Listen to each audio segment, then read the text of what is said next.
Привет, меня зовут Нигина, и сегодня я дежурная по городу. В Душанбе открывается новый турецкий ресторан «Озюрт». Говорят, он будет особенным. В чем отличие, какие блюда и цены здесь, а также как проходит открытие, посмотрим вместе.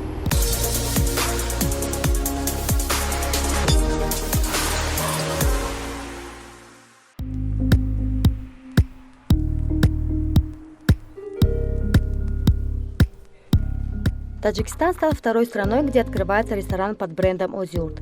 6 ресторанов сети работают в соседнем Казахстане и за 30 лет снискали там любовь и признание. Мы захотели этот известный бренд привезти в Таджикистан и думаем, что здесь тоже быстро полюбят этот ресторан. Турецкая кухня очень вкусная, и поэтому на нее большой спрос. И мы постараемся оправдать все надежды. На первом этаже 2 больших зонированных залов, на втором вип-зона для спокойного отдыха, где никто и ничто не будет отвлекать. Ресторан придерживается концепции открытости. Здесь открытые зоны, где можно понаблюдать, как повара готовят мясные блюда на огне и выпекают традиционный турецкий хлеб.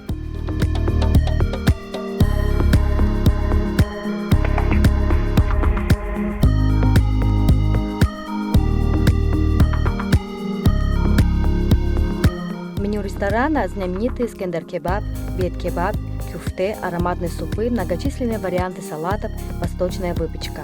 А фирменное блюдо ресторана «Озюрт-сарай» – блюдо из фарша, залитого плавленным сыром. Средний чек на человека составит 120 сомони.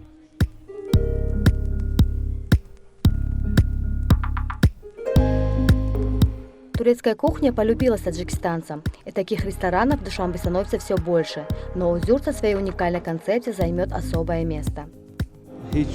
Мы не боимся конкуренции, так как у нас будет своя ниша, свои верные посетители. У нас большое меню и приемлемые цены.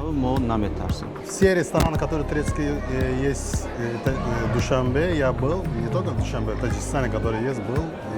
И чем отличается, дизайн очень красивый, еды очень вкусные и обслуживание. У этого ресторана есть шанс. Очень, думаю, что очень быстро, очень много клиентов они заберут у других. Это первый ресторан, который в Душанбе, я думаю, что такой насыщенный и с традиционными турецкой кухней. Ресторан расположен по улице Ани-7 в районе бывшего Голубого экрана.